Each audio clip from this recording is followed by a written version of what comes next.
So, welcome, Andrew. Welcome to our Unite Our Fight rally. And thank you so much for joining us. And let's just dig in. Let's talk about, the stimulus package, UBI, the importance of the Senate, your presidential race. Let's just have some shop talk. Would love that. And first, congratulations to you, Paula Jean, for stepping up to represent the people of West Virginia in the Senate. There's so much love and enthusiasm and energy for you and your campaign. People are fed up with the usual. They can sense that Washington is not working. It takes literally 5 seconds of someone seeing you or listening to you to say, like, wow, this person's genuine, in it for the right reasons, one of us. Like a mom who just wants to make things better, an activist who's been in the community for years doing the work. So I think you've got a great chance to freaking make West Virginia political history and get to the U.S. Senate in just a few short weeks. And let's all make it happen. I'm pumped. Yeah, thank you so much. And let's talk about what's going on with the Senate right now. You know, you run for president and you push for UBI, right? So with everything that's going on with the HEROES Act, my opponent had it sitting on her desk for 3 months and she didn't do anything about it. We still haven't got relief to Americans right now. So let's talk about a universal basic income. How do you think things would be different right now if we had one? People are suffering, Paula Jean. I know that's true in West Virginia as much as it is anywhere else, maybe even more so because West Virginia has had its fair share of economic challenges even prior to the pandemic. But this pandemic has eliminated at least 11 million jobs and probably more than that in parts of the economy, from travel to restaurants to bars to concerts, conventions, like anything that requires gyms. Like the gym near me has closed, like anything that required people getting out and converging in public places has been devastated. And so the common sense thing to do for all of us is to put economic resources into people's hands, like bartenders. Is it the bartender's fault that they all of a sudden had their income cut? Of course not. Right. The bartender didn't do anything wrong. So we just need to get money into people's hands. The American people see that very clearly. Something like 82% of Americans, including a majority of both Republicans and Democrats, are for cash relief during the pandemic. We all got the $1,200 check back in April. It was great, but it was too little and not regular enough. So we should be putting economic resources into people's hands so that we can get through this pandemic. The recovery is going to be very long and difficult. We'd have to face facts that there is no magic snapping back to normal. So it's a great source of frustration to me and to millions of Americans that our Congress has been so dysfunctional during this time. And that's why we need someone like you, someone who will not play party politics and will take care of the people. Yeah, agreed. Before, our Congress and Senate went into recess before Labor Day, before any relief, we're still not seeing any relief. And if I would have been in the Senate at that point in time, they would have had to pull me out kicking and screaming, especially for West Virginia. This is one of the poorest and sickest states in the nation. And people were already wondering where their next meal was going to come from before this pandemic even was in front of us. So, yeah, it's vitally important that we do take care of the most vulnerable in our society. And a large bulk of our population is elderly. And because of the addiction epidemic, a lot of children are having to live with their grandparents now here in West Virginia. And, it's just all these issues are systemic, and West Virginia was already suffering. We need a diverse economy. We need long-term solutions to the addiction epidemic. Everybody deserves health care. And we were begging for those things prior to this pandemic. And you're right. This is not about partisan politics. This is about having people that are actually going to serve us. We have seen a movement of ordinary people, including yourself, running for office across the country because we want a government that serves us, of the people, by the people, for the people. And we don't have that right now. We have the bulk of our incumbents are servants to corporations and lobbyists.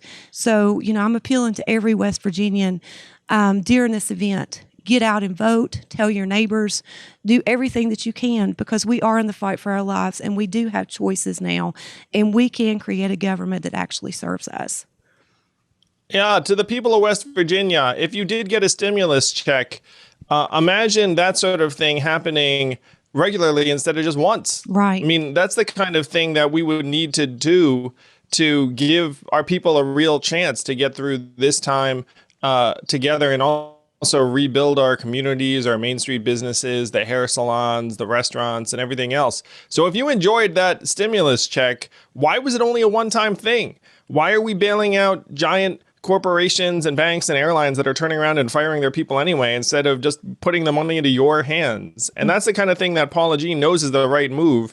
That's the kind of leadership we need in Washington. Someone with common sense will just look up and say, you know what would be better than plowing billions and billions of dollars into these corporations? Would just be putting money right into our families' hands. And then the corporations would benefit anyway, because we would buy what we need Right. from the local grocery, or from, in some cases, a big company. But hopefully a lot of the money would go to small mom and pop businesses right where we work and live. Mm-hmm. That's the only way a lot of these local businesses are going to survive, is if we have the money to spend to keep them open.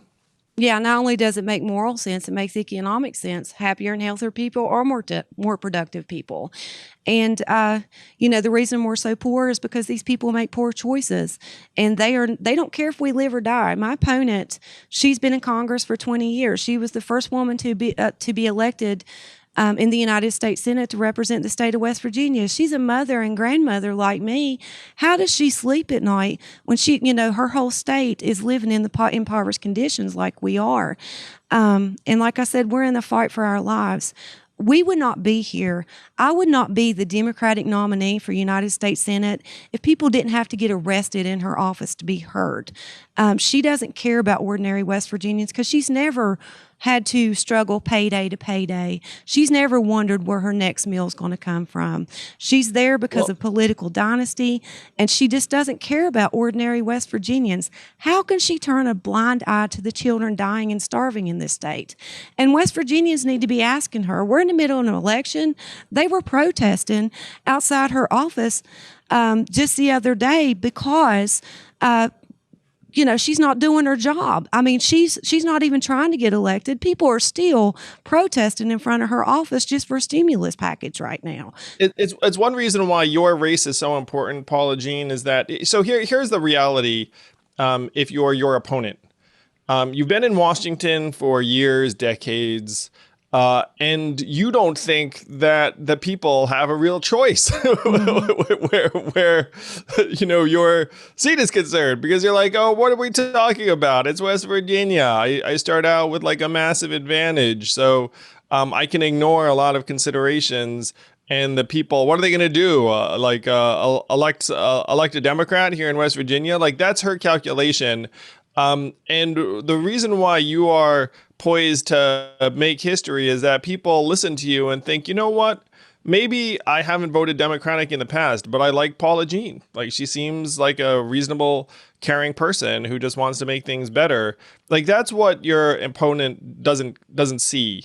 The thing is, if you're in DC for that long, you just start to get really comfortable with the fact that you have a massive cash advantage and that no one can touch you. And you are changing the dynamic by being human and standing up for the people of West Virginia. I'm sure there are going to be tons of Republicans who are like, you know what, we should give Paula Jean a chance, and we should try something different, because what has been going on right now has not been working for us. Well, we've had a lot of Republicans come into the fold. We don't have to agree on everything, but we all agree that we need a government that serves us. We know that we need economic diversity in our state. We had over 140,000 coal miners in the 70s. We have less than 50,000 nationwide now. And it's because the market is not going to rebound. And my opponent is a corporate servant. And, she's responsible for the addiction epidemic in our state. We lead in drug overdose deaths right now.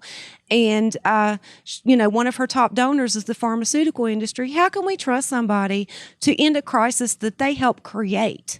And, that's just it. And when I go ask my neighbor for a wrench, he doesn't ask me if I'm a Democrat or Republican. He brings his wrench and he comes and helps me because, West Virginians, we are some of the most hospitable people in the world. we have been struggling and fighting in the front lines of our communities to solve our problems when people like Shelley Moore Capito has been totally out of touch with our day-to-day struggles. And that's why it's important to me when I do go to Congress is to make sure that West Virginians and people across the country help me introduce the legislation that I put forth, because we need a seat at the table in Washington, D.C. I'm tired of the broken promises. I'm tired of the photo ops. I'm sick and tired of these people turning a blind eye and turning their backs on us, pulling the rug out from underneath us, when we can go out our doors and see every day for the last couple of decades that nothing has changed for us. We've heard Capito Connect for far too long, for 5.5 years, and it really shows how disconnected she is. And we've seen state and federal money come into our state to expand broadband, and that money was spent out of state. It needs to be a public utility. It needs to be available to everybody, people on disability, veterans benefits, and that are on Social Security. It should be offered free. Low-income families should get it at low cost. There's so many things that need to be done, and she just doesn't care. There is no reason in 2020 that we have so much, so many gaps in broadband around the country, in rural areas in particular. And we all know why. It's because these corporations did the math and they said, you know what, I can't make money wiring that last town or last county. And so they just don't do it. And right now our government is so underneath the heel of the companies. We're like, well, you can't make money, then you shouldn't do it. Whereas it would be the easiest thing in the world for the government to be like, how about you wire that last couple of counties or like that last series of towns, and you'll get your money back. It'll just take a little while, or maybe the government will even like front the money. And then the government will get paid back in a little while, because that eventually it'll pay off. It's just too long a time frame for the companies to make that investment up front. So we have to just help them make that investment, and then we'll all be better off for it. So I couldn't agree more, Paula Jean. It's a disgrace that in 2020, there are so many parts of the country that do not have access to high-speed internet. Yeah, we don't have a budgeting problem in this country. We have a moral problem that creates a budgeting problem. And this is one of the richest countries in the world. And even when we're looking at health care, specifically here in West Virginia, and it's been proven, people can look it up, Medicare for All would save this country money. And my opponent said, Medicare for all means Medicare for none. What does that even mean? The Industrial Revolution doesn't make any sense. The Industrial Revolution was built on the backs of West Virginians, their families, and surrounding communities. When people turn on their light switches because of the blood of Appalachians, people broke their backs to power this nation. And she's saying that we're going to sell us out again to the highest bidder. We're tired of being collateral damage. Paula Jean, you know what the fundamental tension is? And it's something that you're helping to change, and I hope I can change over time.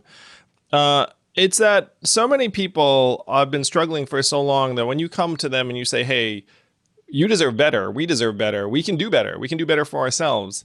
And then the other side's response is someone's going to take what you already have, or it's going to get worse for you. Like that's actually the fundamental tug of war. The other side will be like, there's not enough to go around, and you and I both know that there's plenty to go around in the richest, most advanced economy in the history of the world, with a GDP of $22 trillion, prior to the pandemic. Even now, I'm sure it's 20 trillion or so plus. So we know that we can provide healthcare. We know that we can provide broadband. We know that we can do all these things. But the other side has an advantage because people have just been suffering for so long that they just think like, it's not possible for us to really have better and to do better and to be able to have a better sense of the future for our families. And that's our challenge, yours and mine. We have to let them know, look, it's okay to have your head up, to look up and say, you know what? We can do better than this. That's right. It's like, we should vote this person out. We should get Paula Jean in. Things would actually improve. That's the message that people are waiting for. It's just that there's like a bit of resistance because they're so used to being disappointed. Yeah, and that's why we see, here in West Virginia and the movement across the country of ordinary people standing up and running for office. We had 93 candidates to run for office here in West Virginia that did not take corporate PAC money. and 43 of those candidates won. And this is the first time in nation's history, West Virginia's history, that every Democratic nominee for Congress, first, second, third, and the United States Senate are women. And none of us take corporate PAC money. And like I said, we are some of the most hospitable and united people in the world. But I think our incumbents have underestimated us. Because one thing, when it comes to our children, especially Appalachian women, it's not about partisan politics. If you mess with our young, we're going to come out of the belly of the beast kicking and screaming, and we're going to fight. And we have 4 women right now that are ready to bust the halls of Congress wide open, and they're going to fight for every child in this state and every child across this country. When you mess with our children, we're going to go to war. Yeah, the real game is activating our government so it works for the people. And we have leaders that have not really been fighting for the people for a long time. And again, the message is that we can do better. Paula Jean is better than her opponent. We need someone like Paula Jean in the U.S. Senate arguing for you, fighting for you, making sure that if your businesses are closing because of a pandemic through no fault of yours, that you get treated the same way that the airlines or the cruise companies are getting treated. That's what we've been missing. Now, I'm a Democrat. I believe in the democratic values, but like I said, we don't have to agree on everything, but we do agree that we need a government that serves us. And thank you so much for endorsing this campaign. Thank you for stepping up and helping, especially during the pandemic. And I wish you and your family the best. And my pleasure, Paula Jean. Thank you for running. I tell you, as someone who ran for president, I know what it takes to be a candidate. And I think it's even more admirable for someone like you, the courage it takes for you to run on a statewide level in the way you are. Really, I just admire the heck out of it and am inspired by it. And you deserve to win. I believe you will win. So the least someone like me can do is support your campaign.